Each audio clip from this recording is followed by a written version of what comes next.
Allô, Nissan? Hey, grosse tempête, hein? Hey, Karine, oui, je sais, les vilains bonhommes de neige sont de retour. Mais avec le Nissan Rogue à traction intégrale, c'est pas stressant. Exact, il est conçu et testé pour nos hivers. Oh, Karine, il y a un bonhomme dans le Rogue.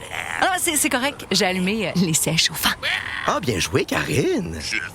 Maîtrisez toutes les conditions. Louez le Rogue S 2026 à partir de 0,4% jusqu'à 36 mois, incluant une réduction fidélité de 0,5% pour les clients Nissan admissibles.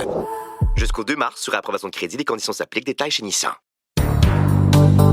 Fully charged and ready to roll. The Elias Macco Show. CJAD 800. Two stories we wanted to discuss this morning with criminal defense lawyer Ari Goldkind. One that is about Hollywood and one that comes out of Laval, Quebec. And Ari Goldkind is on the line. Ari, welcome back to the program.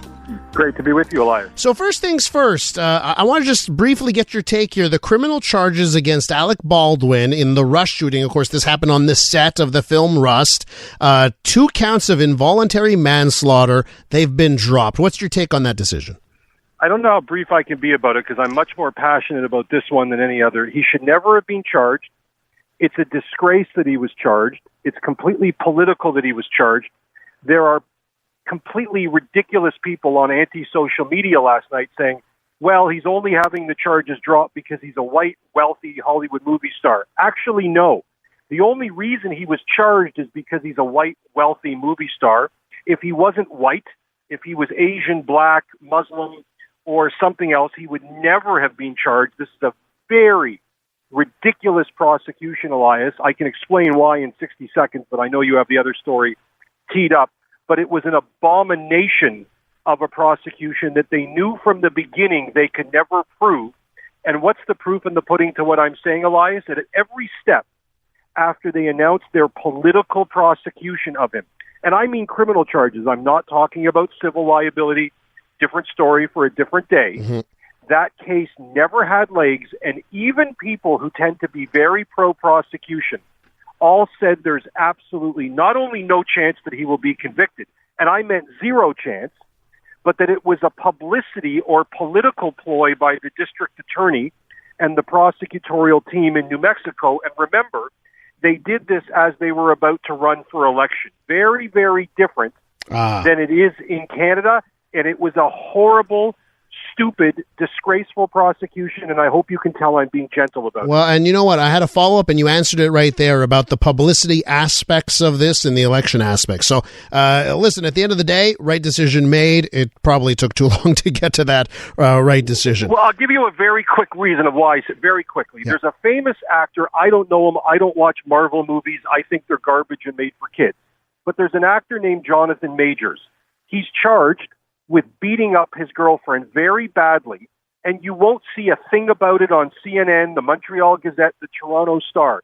Somehow Alec Baldwin, when he was handed a gun that the armorer and other person told him was empty, no live rounds, that it was cold, that it was no different than Schwarzenegger or Stallone being handed their AK-47s and having blanks, somehow Alec Baldwin had a guilty mind to kill a person he liked and was fond of. It was the stupidest prosecution I've ever seen.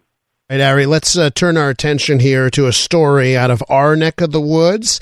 It comes out of Laval, just north of Montreal. Last Sunday night, a 51-year-old man made a call to 911. His daughter allegedly tried to stab him to death while he was sleeping.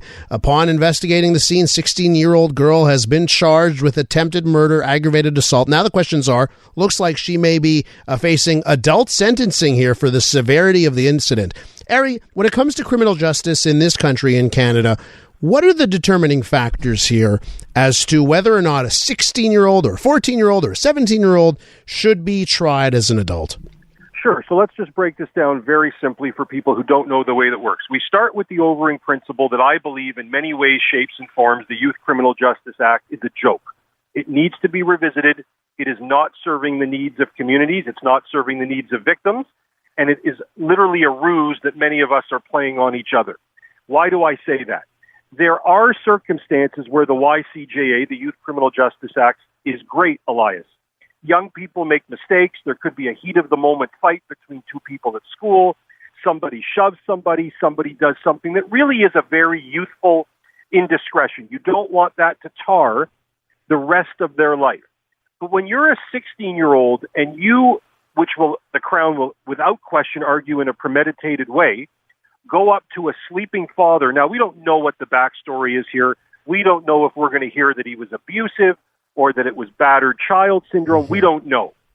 But there are certain kinds of crimes where the Crown attorney, the prosecutor, will say, rather than this youth being sentenced as a youth, which really gives them a slap on the wrist, Elias, it really is, let's be honest. But when you're 14 to 16, that's an important category.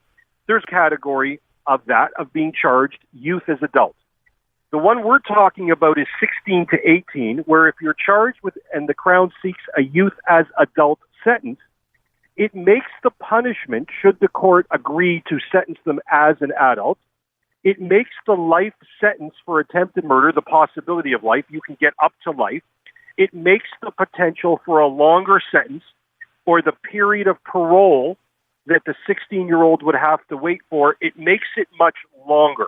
So the bottom line, to make this easy as pie to understand, if the Crown attorney, the prosecutor in your province, doesn't bring the application to sentence the youth as an adult, try the youth as an adult, the sentence is predetermined. It's very light. People would be surprised to hear how light it is. Mm-hmm. But when you proceed youth as an adult, it gives the court and the prosecution more tools for a lengthy, more serious sentence. So, I mean, does the system there, I mean, you're quite critical at the start of this question. Yes, Clearly there are mechanisms in place where prosecutors can make the determination and try people as adults. So is the problem in the system more the decision-making process or the law as it's written? I think one problem goes back to a fundamental question, which is if you're old enough to drive, okay? Now, I'm being serious, Elias. Mm-hmm. If you're old enough to drive a car and all the responsibilities that come with driving a car, if you make a decision to go out and carjack somebody at 16 or 17, if you make a decision to go out and rape somebody at 17, 11 months, and 29 days, the sentence that you're going to receive as a 17-year-old and 11 months is so night and day different than what you'd receive a day after your 18th birthday that I don't even know where to begin. And as we're seeing in our cities which are dying, Elias, that's not political, that's factual, as we are seeing a different kind of violence caused by a small number, but a number of repeat gun-toting, carjacking, stabbing, raping, shooting, murdering people 14, 15, 16, 17, is the Youth Criminal Justice Act of 1990, 2000,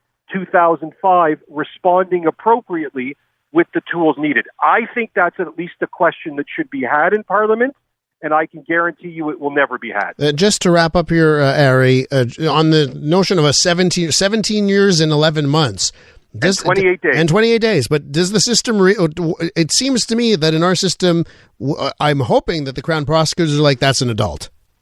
Yeah, well, that's the thing. But you don't get sentenced as the same sentence. You get sentenced youth as an adult, which raises the tariff or the possible penalty. It's still life for, let's say, attempted murder or first-degree murder, but the parole and eligibility period. Now, people very quickly, Elias, who disagree with me will say, well, the 17 or 16-year-old's mind is very fragile. Their brain is still forming. You know, they're not you or me. That's fine, and there may be ample opportunities and reasons for that, but there are certain kinds of crimes, Elias, in this new day and age that I think requires special attention, and that kind of special attention is not being paid. I never have to say to you, Ari, tell me what you really feel, and I do appreciate that. Ari, take care. Thanks so much.